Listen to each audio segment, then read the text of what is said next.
Hey, what's happening? This is Tom, nerdremix.com. Dear Mr. Oh, shit. Dear Mr. Gacy. I just watched this movie the other night. Very good film. The movie centers around a guy named Jason Moss, who's a college student. He wants to do a term paper for his criminal psychology class. So he writes John Wayne Gacy. Gacy writes him back. So he figures he's going to try to get information out of Gacy that nobody ever did, the FBI and everybody else, by playing a victim, a potential victim, playing the type of person that Gacy would go after. They developed this pretty sick fucking relationship.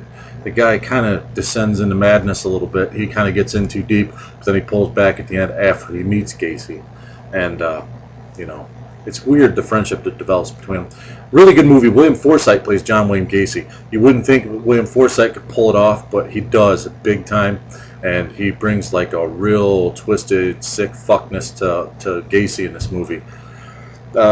Jason Moss is played by a guy named Jesse Moss. Jason Moss, actually, this is really a true story, and I don't know how much of it is true. It's based on a book called The Last Victim that was written by Jason Moss. I don't know if what Jason Moss did is he ended up graduating from college with honors.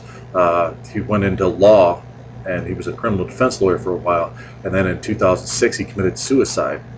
I don't know the whole story behind that, but I don't know if the book was written before or after that, but the book's called The Last Victim, and I got to get a hold of it and check it out. But you could see as deep as he gets into Gacy with this, why he might be a little fucked up and might end up killing himself, and you kind of see it's kind of tragic knowing that after watching the movie. But anyway, the movie is really good.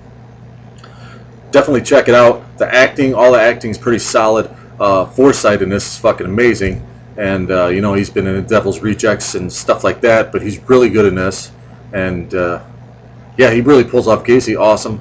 The movie looks really good. I didn't have any complaints for it. It was pretty enthralling. It had a very deliberate pace. And, it held your interest for, I think it's a 109 minute running time.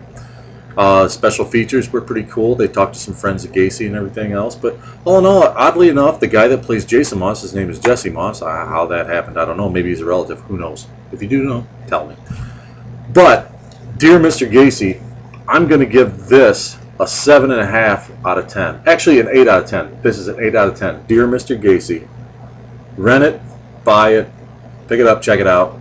If you like the serial killers subgenre, if you like true stories, and if you like complete creepiness without resorting to violence and all kinds of blood and everything else, then definitely check this out. Don't watch it with the kids, because Gacy says some fucked up shit to this kid.